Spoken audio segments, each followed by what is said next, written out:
Hello and welcome to the last of 8 lectures in the series Shifting Paradigms, Martin Luther's Enduring Global Impact. This series is produced by Martin Luther University College in Waterloo, Ontario, Canada, in cooperation with Third Age Learning, KW. These lectures were presented at Rim Park in Waterloo between January 9th and February 27th, 2020. This lecture, Martin Luther in Global Context, is delivered by Dr. Mary Phillip, better known as Joy, who is Associate Professor of Lutheran Global Theology and Mission at Martin Luther University College. She begins her lecture by showing a video of Reverend Dr. Martin Luther King Jr.'s I Have a Dream speech.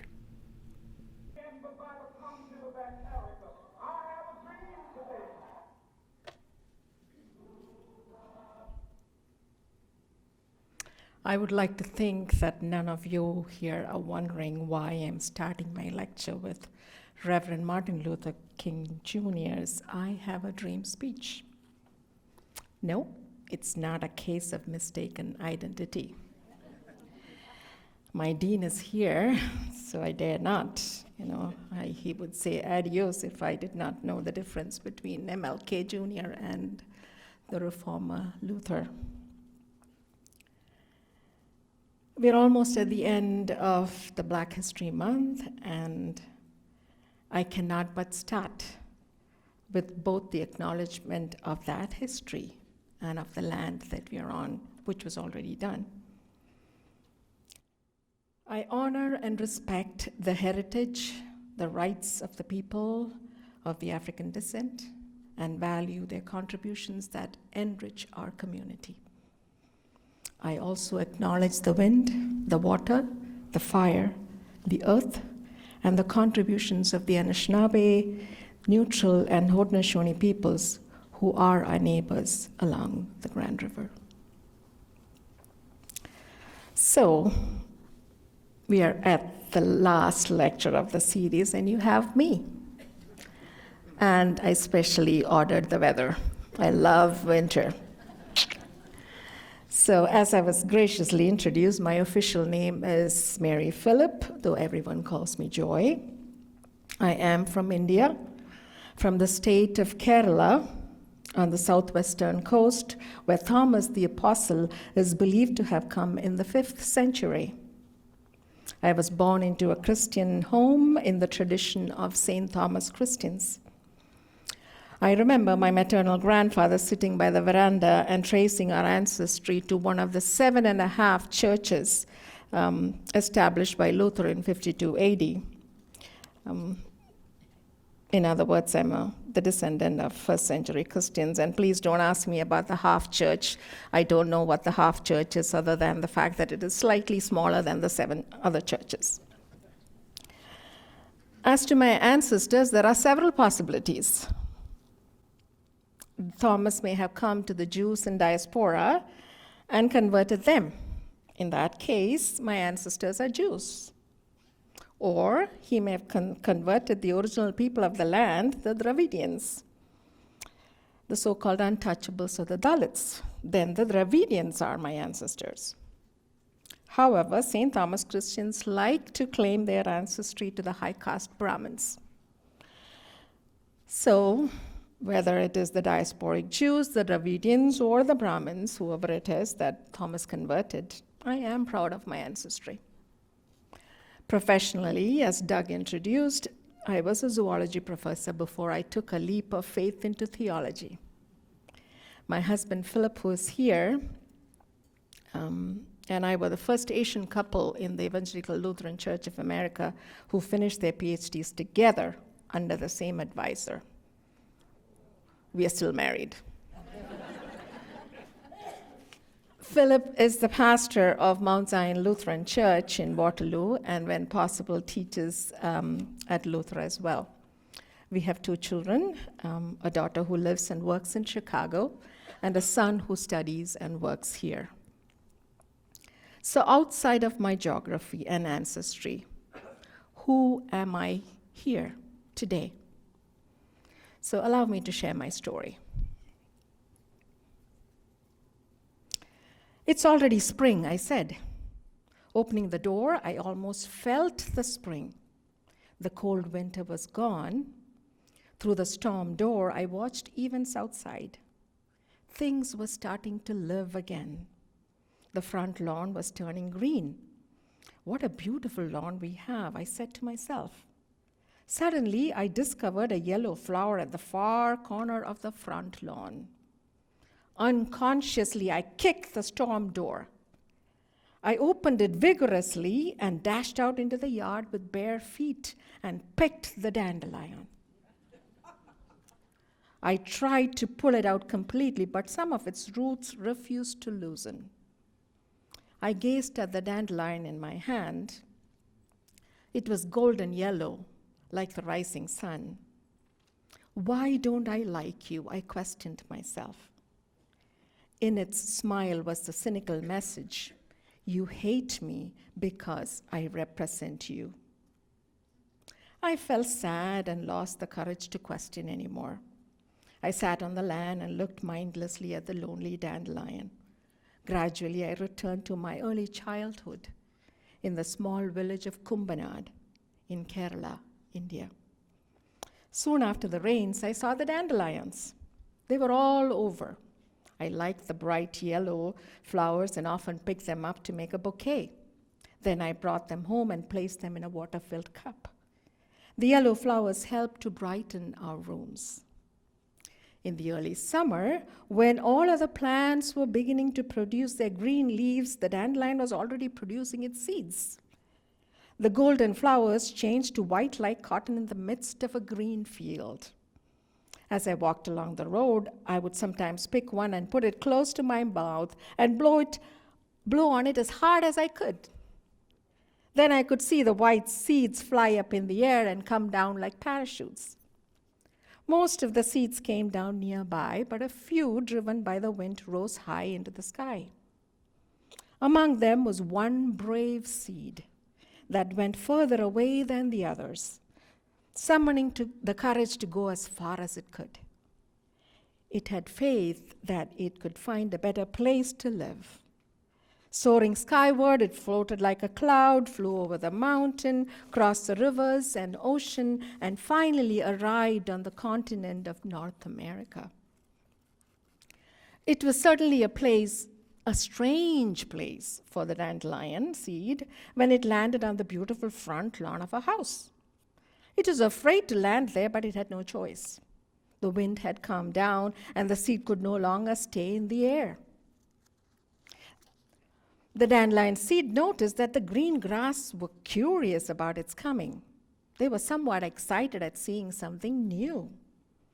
And the dandelion seed was delighted with its reception. However, when the seed started to settle by covering itself with the rich soil, the grasses said, "You had better not settle down here. This is only for us." The seed thought they were joking. "You're not serious, are you?" it said. The dandelion thought that since they had welcomed its arrival, they would welcome its settling down. The grass said, "We'll tell you the truth. You belong at the roadside where many wild plants grow." The cold winter did not last long. Sunlight began to melt down the dusty snow, and spring approached in the yard where the dandelion had settled down. When the grass and the trees in the yard were still sleeping, the dandelion was working to root itself deeply into the soil, sending its sprouts up faster than any other plant. The dandelion worked harder and longer than any others because it had to prove itself in the new place. By the time the other plants and grass had started to come up from the ground, the dandelion stood above the others. When they sprouted leaves, the dandelion had already produced a bright, golden round flower resembling the sun. The dandelion was proud of its flower, the only flower in the whole yard. The dandelion did it to brighten up the yard and please its owner. When the owner came out into the yard and saw the dandelion flower, the owner did not appreciate it, but hated it. The owner said, "I thought I weeded out all the dandelions last year, But there comes up a new one. The owner wanted to pull out its root, but the plant was embedded so deeply that it broke instead. Only half of its root came out. Frustrated and not wanting to dig further, the owner decided to give up and threw away the dandelion along the roadside. The grass, seeing what had happened to the dandelion, said, "We told you so last fall. You do not belong here. Go away." But the dandelion said nothing. Half of its root was already taken away. Where could it go? In spite of what had happened, the dandelion did not lose faith and believed that she was called to settle in the land.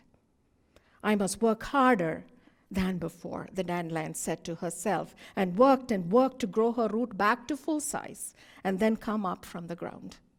This time she produced a better flower, thinking that the owner was not pleased with the first one and confident that the owner would be happy with the huge flower that she had produced. But the owner was angrier than before. "I hate to see the dandelion again," and viciously pulled it out.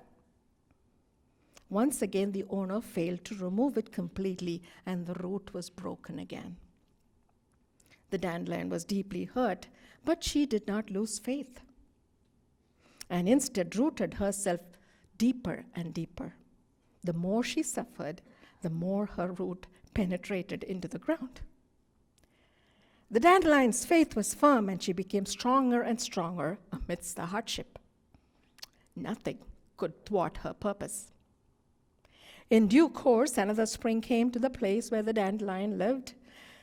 And during the winter time, the dandelion had done her best to strengthen her root, and she came out strong this time, quite sure she had won the master's favor with the flower that she had produced again, only to find her hopes dashed once more.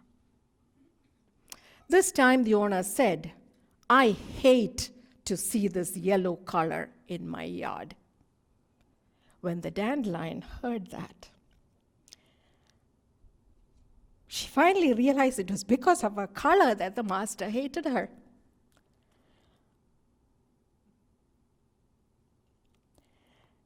The dandelion therefore decided not to display her yellowness. "I will have to conform to the color that the lawn has," she said to herself. To save herself and to please the owner, the dandelion no longer produced its flower.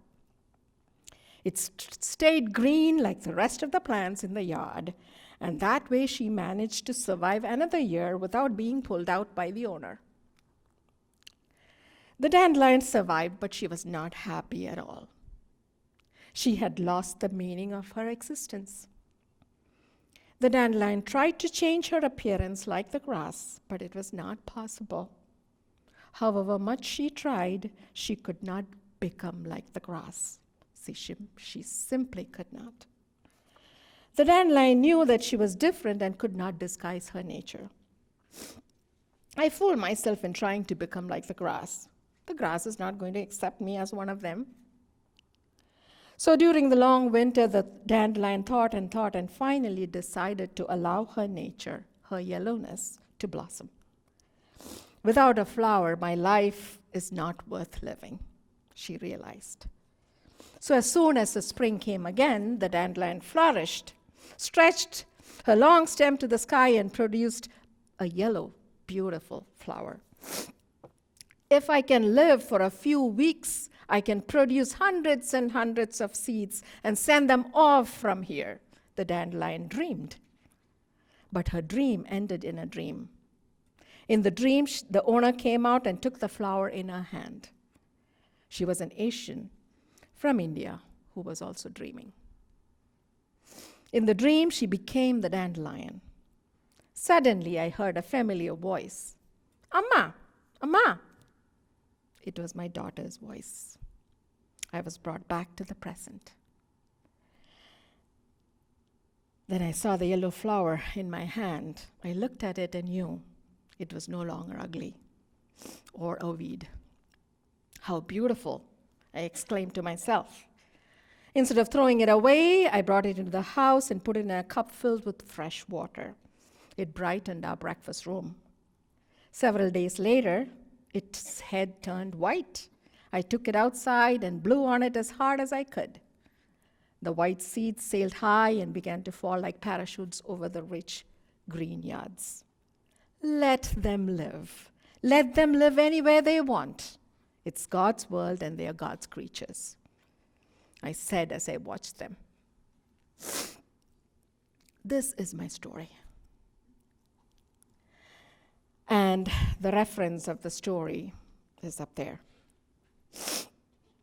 I did not recite the story to play the victim or to romanticize the dandelion or to make you feel guilty, but just to say that this is the reality of many of us who came into the well-kept lawns of many of peoples and places. I wanted to give you my context, and I speak from that context. As you heard, all of the presenters so far did so from their particular contexts, and they had particular perspectives as well. And so will I. It is not the perspective, but a perspective. I speak from the experience of an immigrant Lutheran in North America, an immigrant woman of color.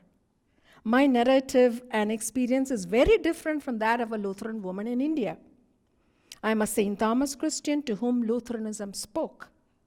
And my lived experience does not belong to the majority Scandinavian and German Lutheran traditions of North America, nor to the Indian American expression of Lutheranism of North America, simply because I don't carry the history of Lutheranism in either of these contexts.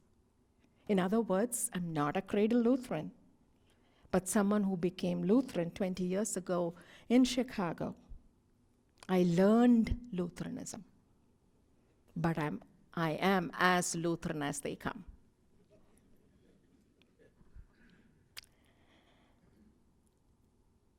I am currently on sabbatical, but I'm happy to be here. The story of the dandelion has another relevance.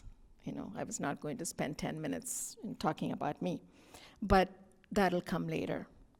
One of the things of being the last in the line is that those in front of you said most of the things you wanted to say. So I'm not sure there is anything new to be said, but I will hold on to my argument, as was advertised in the flyer for this lecture series, that Luther's relevance lives or lies not in him bringing about Reformation, but for the fact that he was a theologian of the cross, calling a thing for what it is, and seeing God where one least expects to find God. But before we get into that, let's do some recap. Right? Because you've been here for some weeks and you've been hearing one presenter after the other. So let's recap. So Mark started us off, right? And before I do this, I also have to say that while after the recap, what I will do is that I will look at the term theology itself and what it might mean in a global context, and also what we see as the task of theology, both of which is crucial to understanding in the relevance of Luther in a global context. And most importantly, what I'm not going to do is systematically lay out the relevance of Luther for our context now. Instead, I hope Luther will come alive for you in your context and as we engage in the discourse here today and beyond. So back to the recap and Mark's presentation. So Mark started off by setting the stage, which was very important. Context matters, right? He alerted us to the fact that everyone is influenced by their own experiences and how it is important to be able to speak into the context. I add another point to it with a cautionary note. We can only speak from our own context. And as long as we're not consumed by it and thus shuts the other out. Mark was to the point when he presented the 5 major shifts that shaped Europe, which is Black Death, papal authority, shifting political power, new ways of knowing, and emerging technologies, and how these paradigms contributed to the emergence of Luther and eventually to Reformation. What is crucial to remember, as Marx said, is that Luther was born into a shifting world where old authorities were challenged and new questions emerged. I was in Bogota for a conference 2 years ago, and the graffiti on the walls of the University of Bogota said, "When we thought we had all the answers, the questions changed." And they will keep changing. So, Bob gave us a good peek into the actual person of Luther rather than a caricatured version of the child of poor parents who wanted him to become a lawyer to uplift the family from impoverished situations. We are used to idolizing Luther, who made it by hanging onto the thread of his boots, but as Bob said, it wasn't the case. Bob, in a way, was kind of a party pooper, and I, for one, am thankful for it. He gave us a dose of reality that Luther was both a crude and a cool dude, as a millennial would put it. Luther preached of eschatological hope, but was quite adept at scatological language as well. So what was really helpful in thinking of the global relevance of Luther was Bob's description of the 3 publications in 1520, which is the address to the Christian nobility of the German nation, on the Babylonian captivity of the church, and the freedom of a Christian. Now, then came Alan. I cannot imagine anybody who did not love Alan and his presentation. Alan, through the medium of art, gave us some insights into Luther's theology. He pointed to the fact that justification of being made right is not a one-time event, it is a continual event. He also mentioned that Luther was more concerned about the theologian of the cross rather than the theology of the cross. The emphasis is on the action, that a theologian would call a thing for what it is, and there would be no embellishments or beating around the bush. Alan also talked about the various aspects of theology, vocation, priesthood of all believers, sacraments, law and gospel, etc. But the nugget for me was his take on receiving communion, and on which I completely agree. He said, "It is not that the sacraments make you holy. It is about coming as you are, broken but honest, bringing yourself and your gift to the table." How can one forget the presentation of Debbie Lou? She not only made us sing, but took us on a trip to see musical Luther. Made me wish there was a recording of Luther's singing. Or maybe we don't want it because it might burst the bubble again. What if he could not sing? Right? I mean, what if he sang like my father-in-law? He was someone who could sing. No offense, Vinny. He could sing all 4 parts at the same time. Debulu posed the question, how does one sing faithfully into context without appropriating or robbing people of their context? Of course, she responded to that question by suggesting that in the act of singing together, we construct theology that acknowledges and respects the context. My words, not hers. I have another response, if I may. I'm not negating what Debilou said, but affirming it even more. We sing faithfully into the context by what Luther called as looking people in the mouth.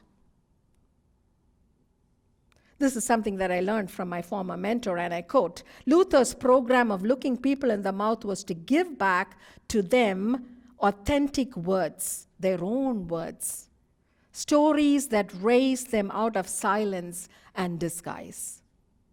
So by singing together, we are making heard voices that were not heard before, voices that were silenced. By singing together, stories that were not heard are brought to the forefront. By singing together, faces that had to be disguised or invisible were made visible. Debilou also stressed the importance of music as a part of Christian practice. Now, David, I missed the last 3 lectures of David, Christine, and Daniel as I was traveling. But when I listened to David's lecture, I realized how much I miss what in Luther we call as frimerisms. I'm quite sure that some of you are familiar with those. David is an ethicist, and his main point was how justification makes one free to be a public citizen, and he elaborated on what a public means. He also talked about the worldview, and I quote, "What is the worldview? What lenses are you wearing? Faith is biographical and defines who we are. Ethics is autobiographical and tells us who we are becoming and creates the worldview." His 3 uses of the law, as well as the ethic of gratitude, is actually helpful in looking at the relevance of Luther in a global context. And of course, he gave us some killer quotes, right? Trying to be right is the enemy of doing the right thing. Eye for an eye leaves everyone blind. Time is always right to do the right thing, and so on. So if David Frimer started his presentation by saying that many of us have a rather complicated relationship with Luther, Christine Lund introduced us to the complicated spiritual life or the spiritual distress in Luther. She talked about the medieval world's understanding of mental illness, Martin Luther's experience of mental illness, his relationship with Taupitz, which is a therapeutic relationship, and spiritually integrated psychotherapy. Christine also highlighted how Luther's mentor, Staupitz, was instrumental in the well-being of Luther and provided Luther a holding environment where Luther had structured time and space to experience a relationship that helped him recognize his humanity, which in turn changed his understanding of God itself. And she pointed us to the importance of such a holding environment and challenged each one of us to be Staupitzes to those that are in need of spiritual care. And this is something that needs to be taken very seriously in our times when mental health is at its lowest point. The numbers of people suffering from anxiety and depression is staggering. Daniel Mowers was gracious to make us aware of, and I quote, "the ugly aspects of history and unfortunate portraits of Martin Luther," and that is a kind assessment, he said. He also gave insights into the aspects of Jewish thought that Luther could not abide by. The gem that I took out of his explication of Jewish thought is that even if human beings are expected to be perfect as God is, there is room for flaws. What he is asked of us is to keep improving or work towards self-betterment. He said, and I quote,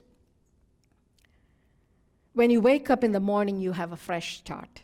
Each day is a new opportunity to walk a little bit more in turning toward the way that we all know, or that we can learn is the way to walk, to do this and you will live. And this being the commandment, love the Lord your God with all your heart and with all your soul and with all your strength and with all your mind, and love your neighbor as yourself."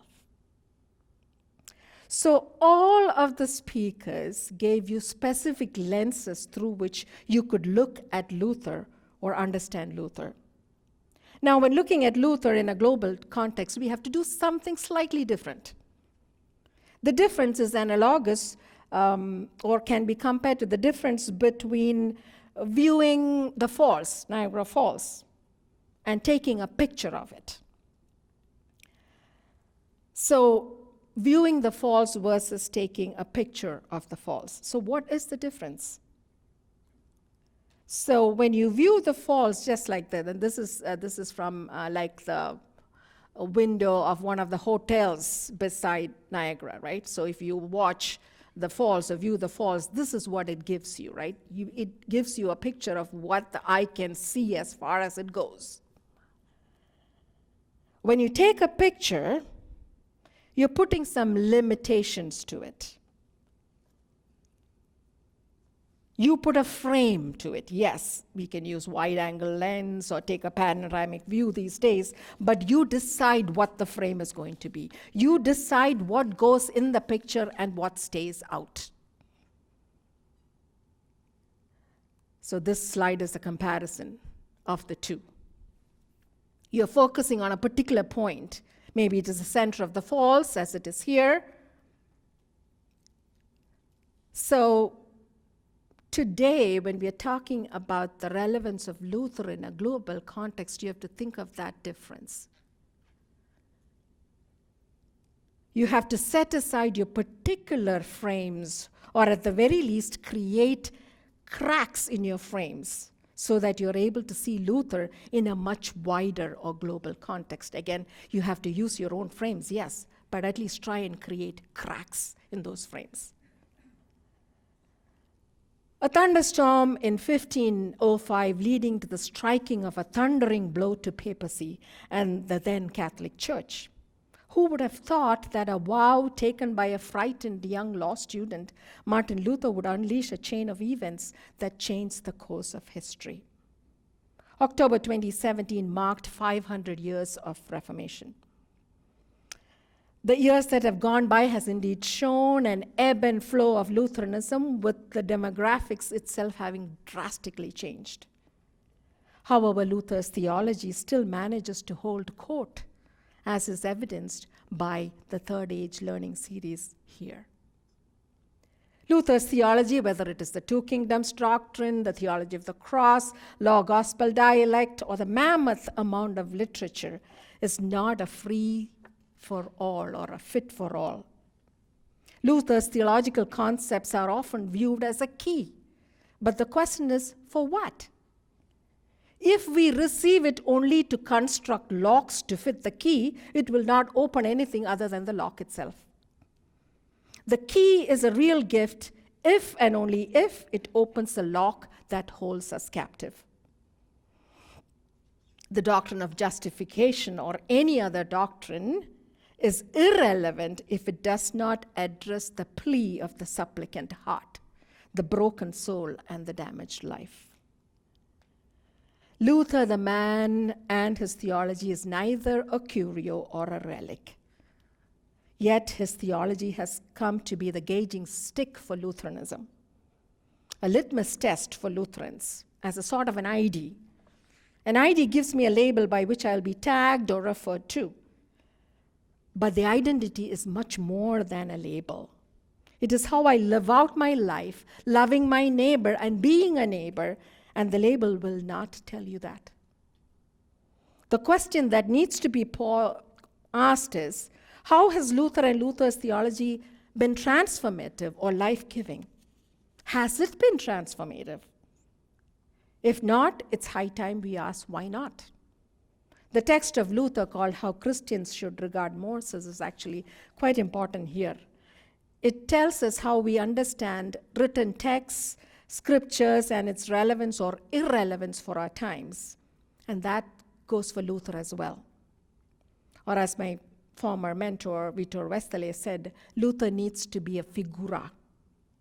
He needs to be transfigured.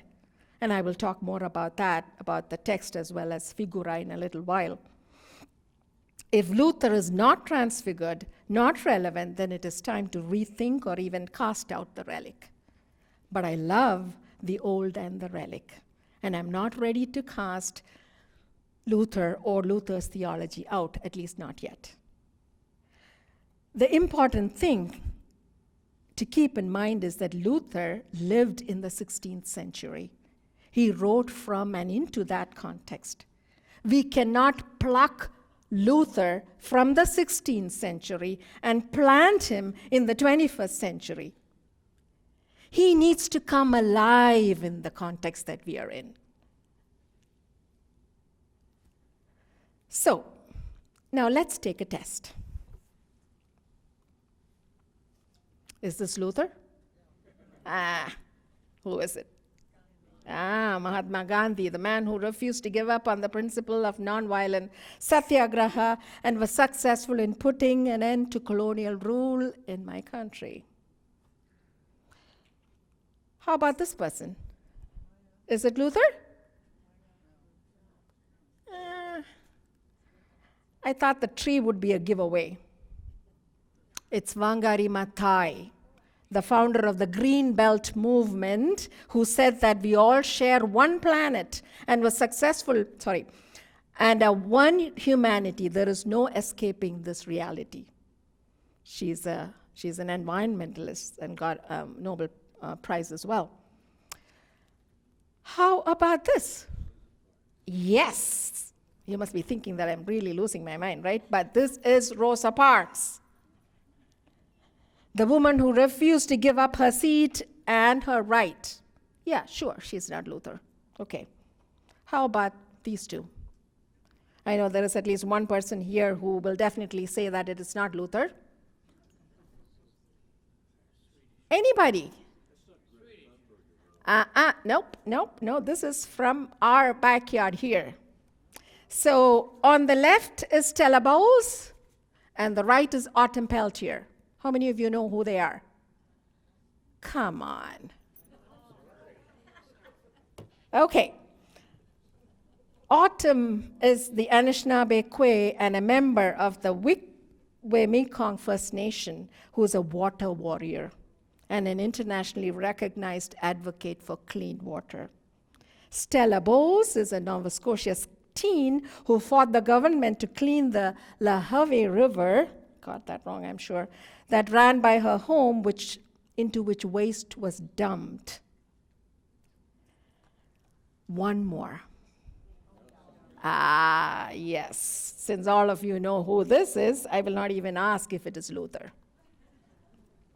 But let me ask, why not? Why not? Why isn't these people Luther? Obviously, none of them look like Luther. Yes, I get that. And there are other reasons we don't need to get into, but they are Luther. They are Luther. And that is what I meant when I said that Luther needs to be a figura, that he needs to be transfigured. So Gandhi, Wangari Maathai, Rosa Parks, Autumn Peltier, Stella Bowles, and Mandela are transfigurations of Luther. Transfiguration is this practice by which a figure from a given context has the potential for being a catalyst of experience for other contexts, or when a figure from a given context embodies the spirit of figures from another context. I repeat, transfiguration is this practice by which a figure from a given context has the potential for being a catalyst of experience for other contexts, or when a figure from a given context embodies the spirit of figures from another context. To say that Luther is a figura, then, is to say that the meaning of Luther's theology transforms itself as Luther is interpreted in new historical, political, or cultural contexts. The meaning of Luther's theology may never fully be determined. That's fine. It will be subject to new voices and new perspectives. And that is what should happen. If there is to be any relevance for Luther in a global context, we must contextualize Luther. To quote Ben Taylor, a friend of mine, Luther's thought and practice is transformed by its playful interplay in new contexts. Luther needs to come alive in peoples and places now, and hopefully bring about much-needed reformations. About 10 years ago, I was at a conference, and the eco-liberation theologian Leonardo Boff said, "It is time for a new Luther." And mind you, he's a Catholic. Luther was a man of his times, and as we heard, a flawed individual, just like any one of us. Luther had his eccentricities, to put it mildly, but his theology had an edge to it. Now, before I go any further, the term theology has been used quite generously in the past few weeks. So, what is it? I know all of the speakers before gave you enough and more explanations of theology, but bear with me. Anselm said it's faith-seeking understanding, or just taking the word apart, theologos, which means study of God or knowledge of God. There are quite a few professors here, so I don't want to say something that'll get me into trouble, but this is how I explain it to my students. Theology is the critical, informed reflection of the way we lead our lives based on faith. Let's say, it probably is a simple example, but I think it'll work. Let's say on a given day, I say some awful things to my colleague. Then I stop and think and ask myself, why did I say those things to my colleague? What was my motive? Especially when I am called to love even my enemy. Or the way I treat my neighbors. Why do I ignore the neighbor on the right and be friendly to the one on the left when I'm called to love all of my neighbors? So theology is this is informed, critical reflection of the way we lead our lives based on faith. So any of us, all of us here, can be theologians or are theologians. I say this because that is how Luther also understood theology to be. And he was that kind of a theologian. He did not think it was only the Pope or the magisterium that could interpret the scriptures. Though it also does not mean that we cannot get more training or expertise in that area. So now, what is the task of theology? Or should I say tasks in plural? This is important to understand the relevance of Luther in a global context. The task of theology was defined by a 5th century lay theologian by the name of Prosper of Aquitaine.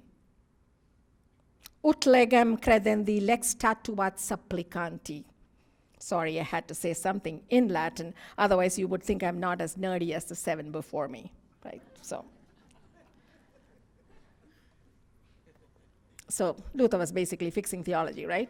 So, ut legem lex statuat supplicanti simply means that the rule of faith is to be established by the prayer of the supplicant.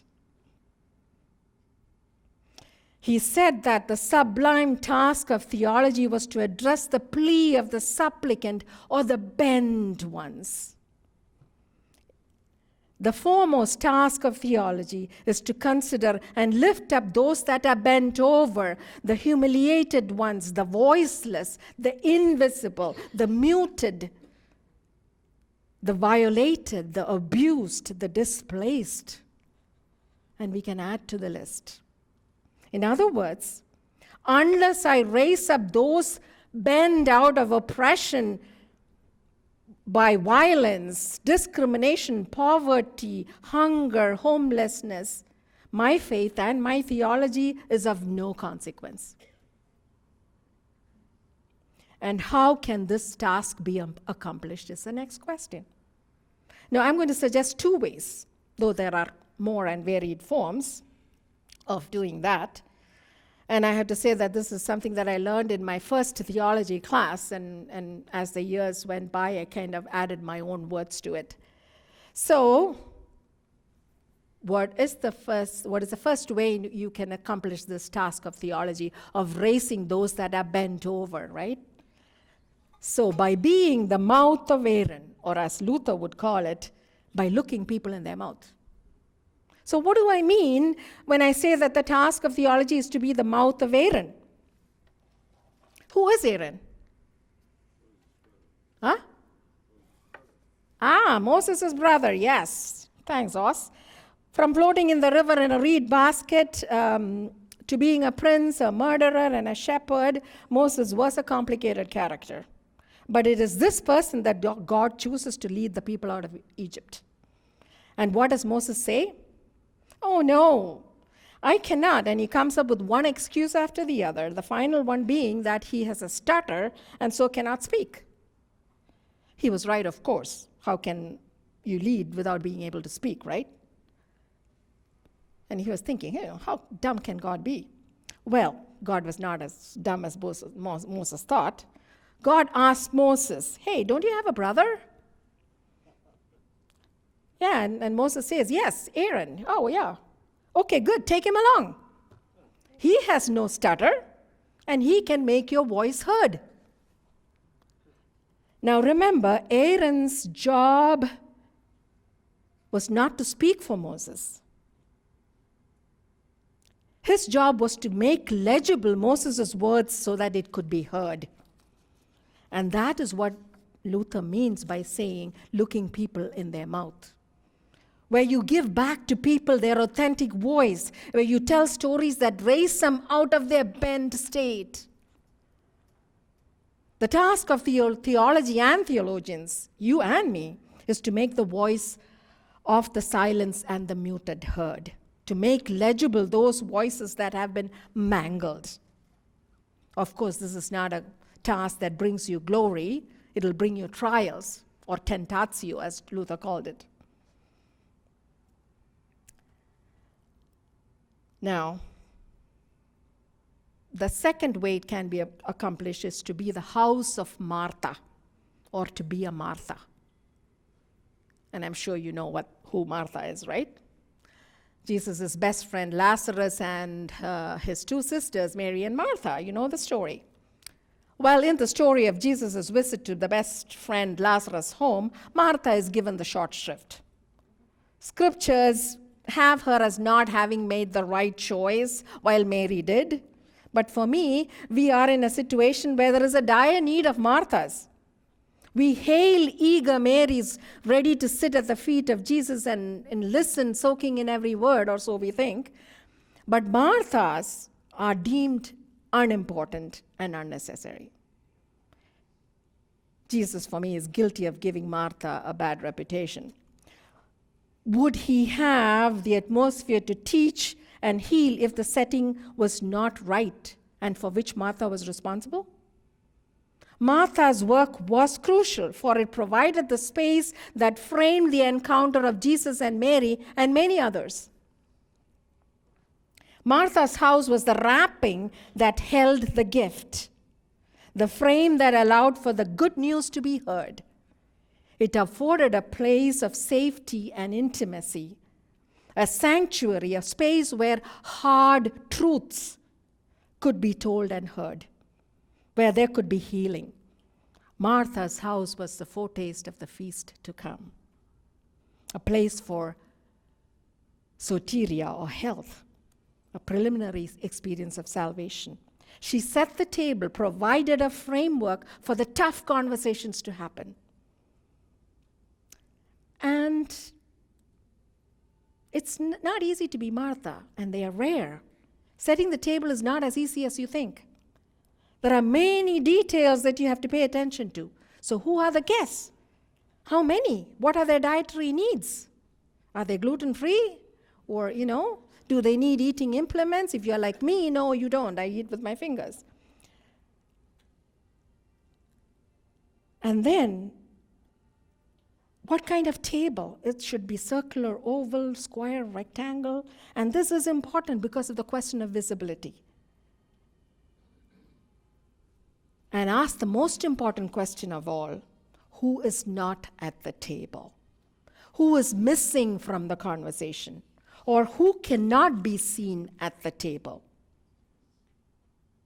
So you see how you can accomplish this. If you follow this, at least to the bare minimum, you will be halfway across to raising those people that are bent and silent and invisible.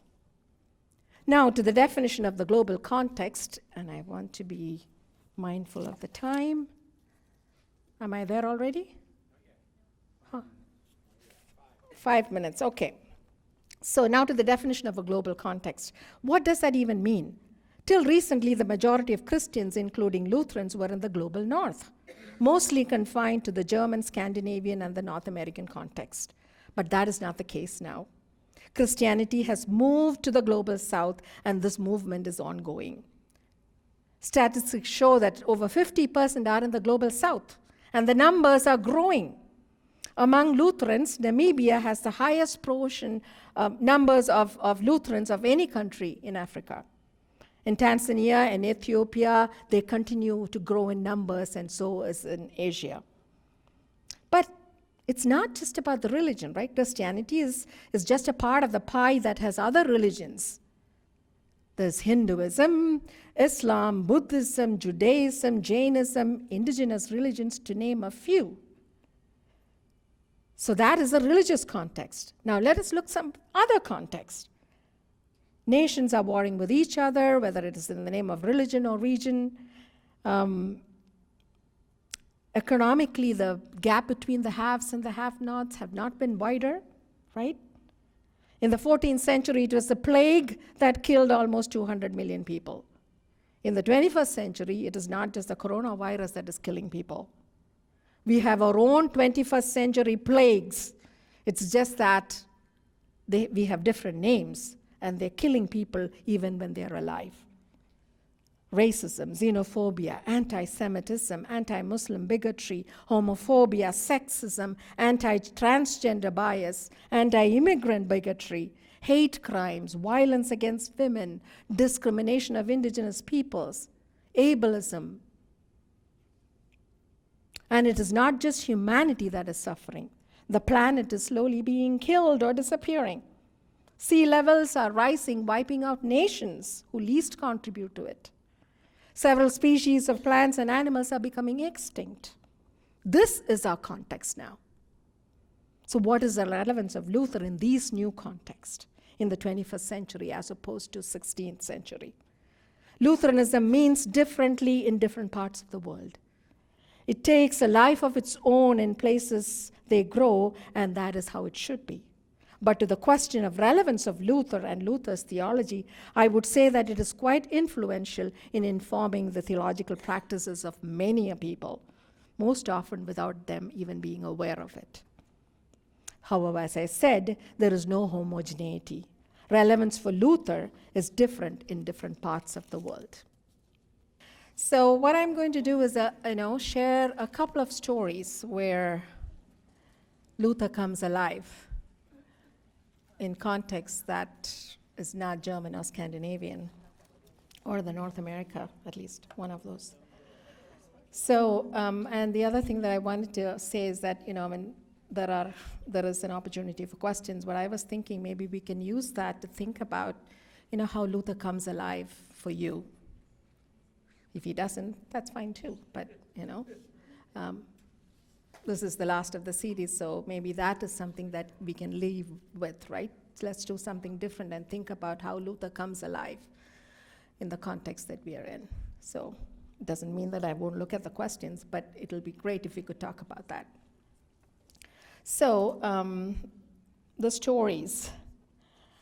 And this story comes from, I'm going to skip a couple of stories that I had. So, okay, this is good. So this story comes from West Bengal, India. It is set in the Dalla Chandramohan High School in the remote village of Malda in the state of West Bengal, close to Bangladesh. In Hinduism, Saraswati is the goddess of learning, and so Saraswati Puja, or the worship of goddess Saraswati, is part and parcel of the tradition in the school system. Puja or worship is always conducted by the Brahmins or the high caste Hindus. However, the officials of the school decided to take a bold step. As a step towards eradicating discrimination on the grounds of caste, religion, and gender, a tribal student of 11th standard or class 11 will conduct Saraswati Puja this year. So that is Rohila Hembram. She has been entrusted with the responsibility of conducting the puja at her school, which has now maintained a tradition of breaking archaic rules for some time. Previously, non-Brahmin teachers, irrespective of their gender, conducted the puja. Rohila will be assisted by another non-Brahmin teacher, Binay Biswas. To get over discrimination, all students, irrespective of their gender, caste, and religion, will take part in the rituals and festivities of Saraswati Puja. My husband reminded me that the Lutherans were the first missionaries that came to India after the Catholics. They came in 1707, but I highly doubt if the headmaster or the teachers and the staff in Chandramohan High School had heard of Luther, or maybe they did. But the thing is, they are what I call theologians of the cross. They called a thing for what it is. They called discrimination for what it was and decided it was enough. So how can God as Saraswati not bless that school, the students and its teachers? So here, this is Rohila, this is the headmaster, and this is the non-Brahmin teacher, Binay Biswas, who will help Rohila with the Saraswati Puja. Luther is alive and kicking in the village of Malda, but transfigured. Right? India is also known for the monstrous practice of female feticide. Parents are reluctant to have girls because they are viewed as less valuable and more expensive. However, one village in Rajasthan took a bold move. The village of Piplantri decided to plant 111 trees to celebrate the birth of each girl born in the village. They see trees as prayers, or as Martin Luther said, the trees and the flowers and the clouds and the stars are better sermons than the ones you and I preach. Actually, this is the actual quote, I just paraphrased.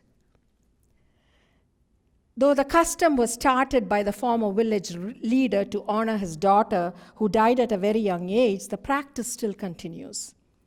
The community of Piplantri ensures that the trees survive and grow into adulthood. Planting trees is just one part of the plan to empower girls and women in the village.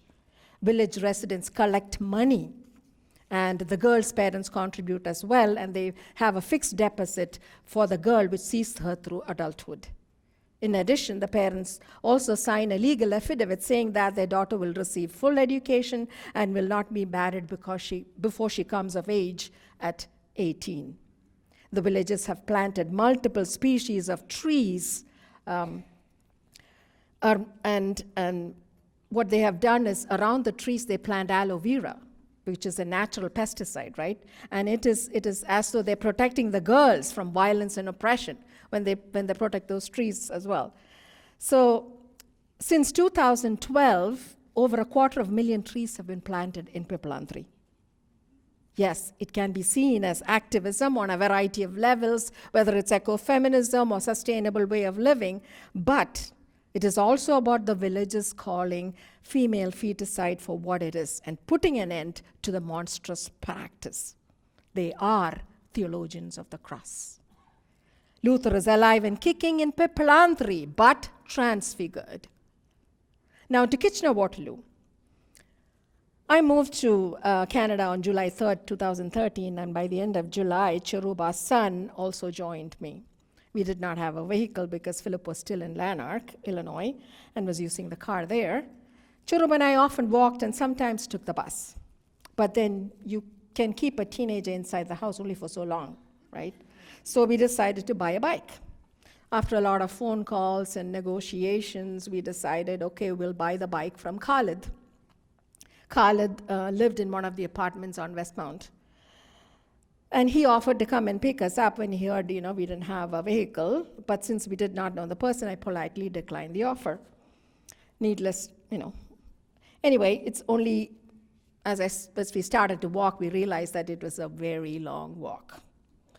And mind you, Cherub did not miss a single opportunity to remind me of that. We finally got to the apartments where Khalid was waiting for us, and Cherub took the bike for a ride. Khalid and I kind of chatted.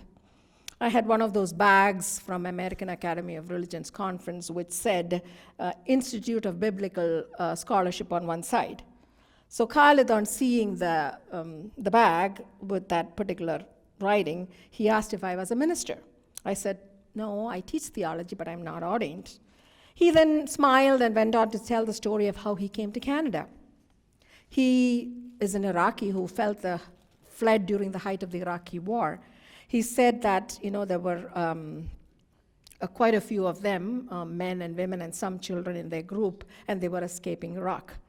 There was a time when they thought they were all going to die in the desert, when a Bedouin group helped them, something that they least expected.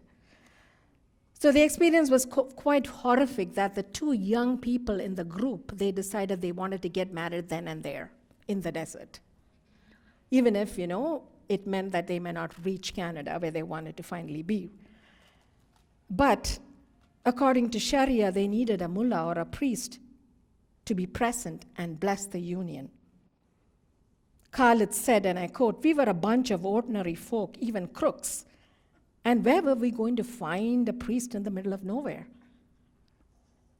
So between the Bedouins and this group, they just decided, or let's say ordained Khalid to be the priest. And he blessed the couple. I just had this moment of deja vu, Where have I heard this before? Luther's priesthood of all believers. Right? Luther is very much alive and kicking in our backyard. So, how do we see Luther? Again, the question, what is the relevance of Luther? And earlier I mentioned this particular text of Luther called as How Christians Should Regard Moses. And the quote is, "One must deal cleanly with scriptures. From the very beginning, the word has come to us in various ways. It is not enough simply to look at and see whether this is God's word and whether God has said it. Rather, we must look and see to whom it has been spoken, whether it fits us." This section from Luther's sermon, delivered on August 27, 1525, is part of a series of 77 sermons that he preached, and is included in Luther's Works, volume 35, if you want the reference. It has been interpreted variously by scholars and is also criticized as a call to disregard Moses and, by extension, the Jews. We all know the anti-Semitic attitude of Luther, and last week Daniel helped us with that side of Luther. Of course, there are things in the sermon that is problematic, but then which text is all fine and good. There is another sentence in the same sermon where Luther says, yes, it is God's word. That is true. We cannot deny it, but we are not the people. In other words, the whole of Scripture is God's word, but not all are addressed by it, because the contexts are different. And Luther uses the example of the healing of the leper in Matthew 8, when Jesus says to the leper, "Go show yourself to the priest and offer the gift that Moses commanded as a testimony." And I quote, this is what Luther said, "Even Christ's own commandment when he bid the leper to go see the priest and make sacrifice does not pertain to me. However, the example of his faith does pertain to me. I should believe as he did." And that's the point. In the 21st century, when a person with leprosy is healed, does that person go to the pastor and show himself and say that he's cured? No. But that was not the case in the first century. It was very relevant and even required because it was a question of being part of the community. Purity laws labeled you as an outcast if you had leprosy. And so when a leper was healed, the leper had to prove the fact. And it was the religious authorities that determined it. So the healed person had to present himself or herself to the priest, who would then declare that he was no longer impure and was taken back into the community. So for me, instead of seeing this text as having a dismissive message, I see it as an invitation to be open to possibilities. It is an invitation to do contextual reading of the scriptures.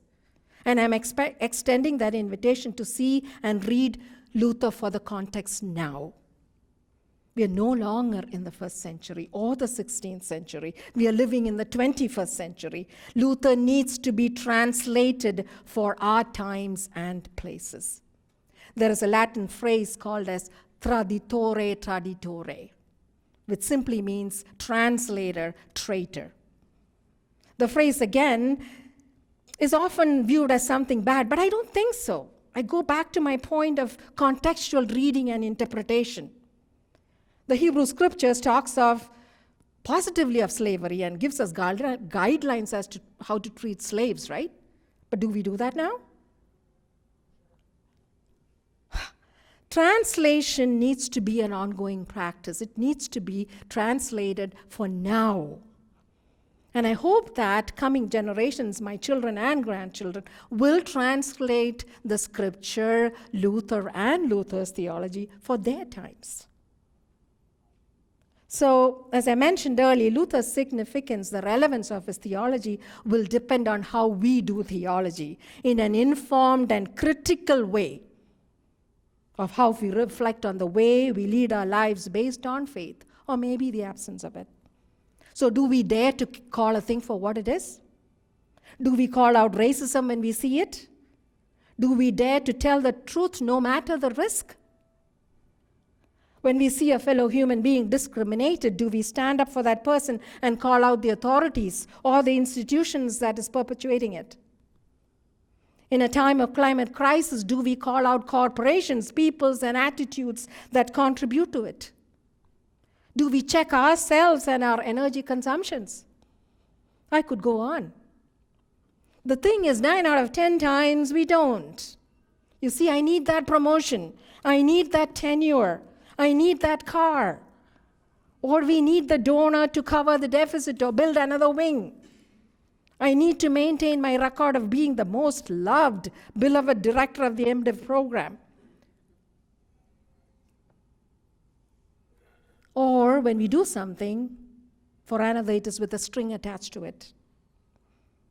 We will give, but we want to collect as well. Growing up in a Christian family in India, there was one thing that we did no matter what, right? We sat down together on a mat as a family and prayed at least twice a day, right? So, and you should ask Philip how he creatively got out of that. I was not that lucky. But what I'm saying is that in the process of doing that, we ended up reading Bible quite a few times in its entirety. And I have read Matthew 25, 31 to 45, umpteen number of times. But for what? And I'll show you what the text is. Right? Yep. You are familiar with the text, right? I'm not going to read it. It's about separation of the sheep and goats and saying that you fed me, you clothed me, you visited me in prison, and so you belong to you are going to be in the kingdom of God. And on the other side, you did not do any of these. You did not visit me. You did not feed me. You did not clothe me. So you're going to hell, right? But what is it? What is the text telling you? What is the text calling? Take a minute and think. Which camp do you and I fall into? If I'm honest, it is the so-called Christians like me that fall into the second camp.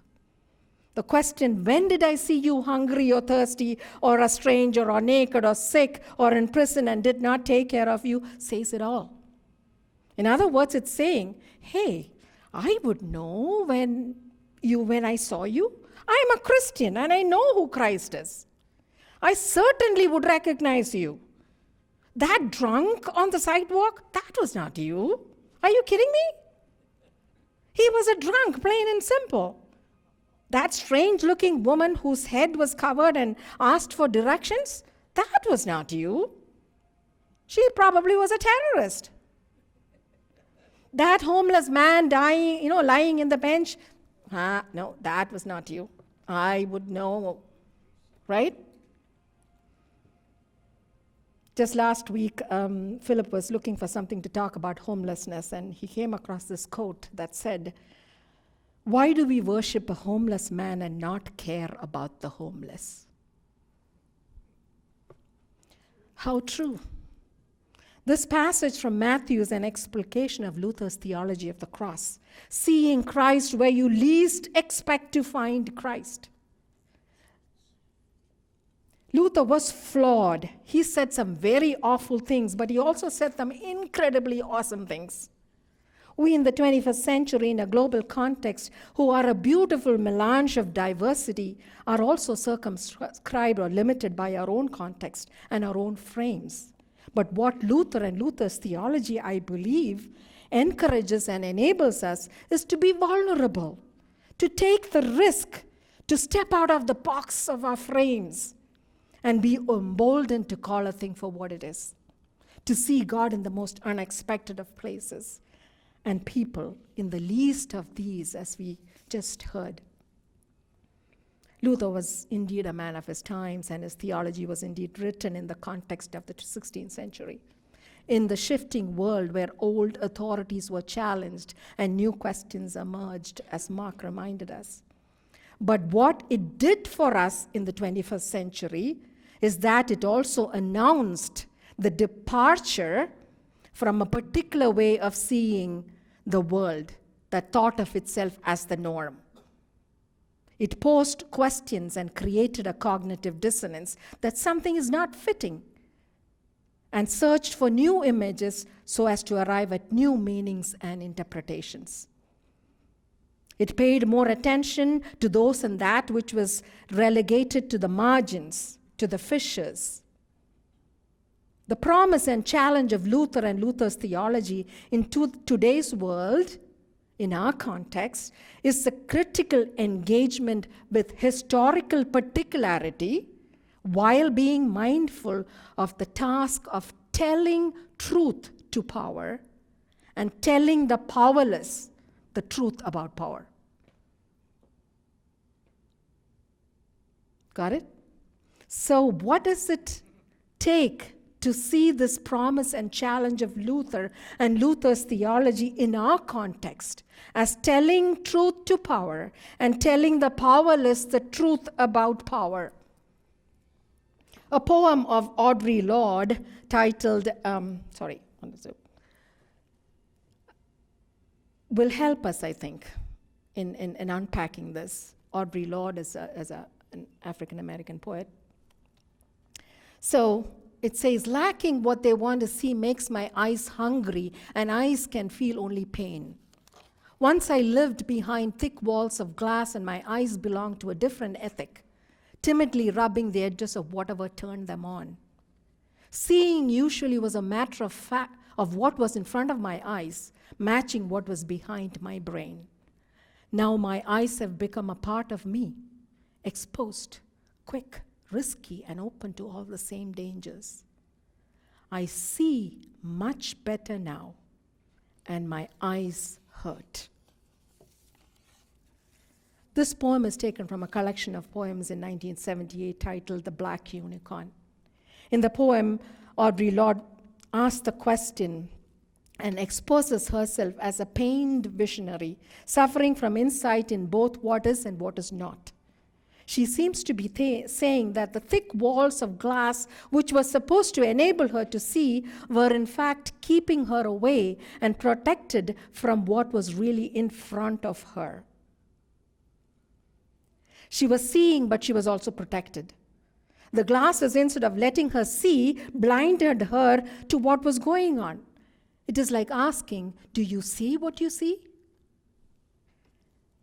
So when she puts away the glasses and wears contact lenses, it is as though her eyes were no longer removed from her, but became a part of her and exposed her to what was happening. She is seeing things that she had not seen before or refused to see. And that is demanding something of her. She cannot stay removed from the injustices that is in her sight of vision. She feels a call to do justice, calling out those that are responsible for the injustices, and she knows it's risky and dangerous. She sees much better, and it hurts. Our sight is not passive, it is active.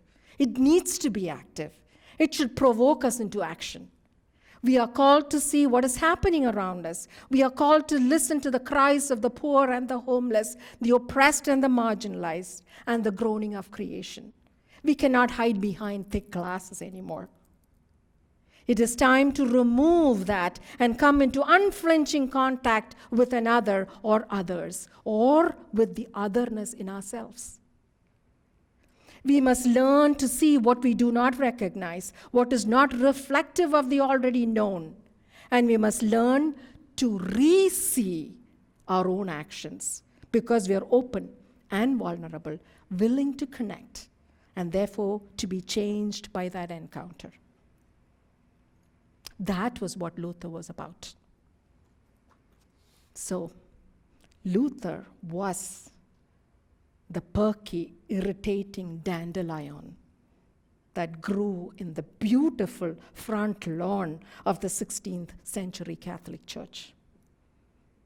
And boy, did they not try to pull him out. But the more they tried to pull him out, the more he took root. And not just took root.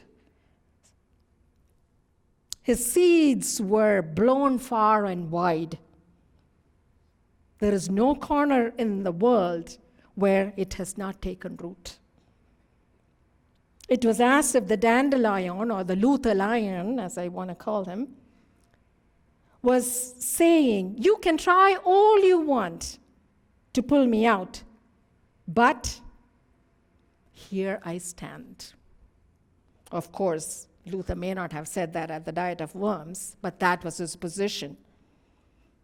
Just like the dandelion in my story, refusing to be pulled out, not conforming to the unjust and oppressive practices, but raising up those that were bent.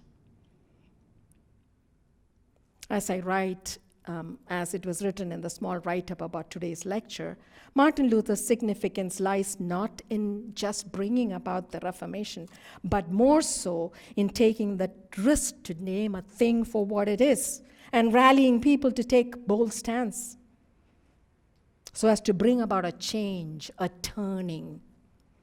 As nations, communities, and peoples, we are in the midst of crisis, be it that of fate or faith. We cannot live behind the thick walls or the thick glasses. The calling is in the air, the local and the global, calling for a turning, or metanoia, or transformation, or even reformation. I would like to end with what is believed to be a Franciscan blessing that most of you may know. I do not know the origin of the prayer. If any of you know, I would be glad for the reference. It goes like this. May God bless you with restless discomfort at easy answers, half-truths, and superficial relationships, so that you may seek truth boldly and live deeply within your heart. May God bless you with anger at injustice, oppression, and exploitation of people, so that you may tirelessly work for justice, freedom, and peace. May God bless you with gift of tears to shed for those who suffer pain, rejection, hunger, and war, or the loss of all that they cherish, so that you may reach out your hand to comfort them and turn their pain to joy. And may God bless you with enough foolishness to believe that you can make a difference in the world, so that you can do what others claim cannot be done, to bring justice and kindness to all our children and the poor. Amen. You have been listening to Martin Luther in Global Context, the 8th and last lecture in the series titled Shifting Paradigms, Martin Luther's Enduring Global Impact. This series was presented at Rim Park in Waterloo, Ontario, Canada, through January and February 2020 by Martin Luther University College and Third Age Learning KW. Thank you for joining us. If you would like more information about Third Age Learning KW and its upcoming lectures, visit the website at tal-kw.ca. And for more information on Martin Luther University College and its programs, visit the school's website at luther.wlu.ca.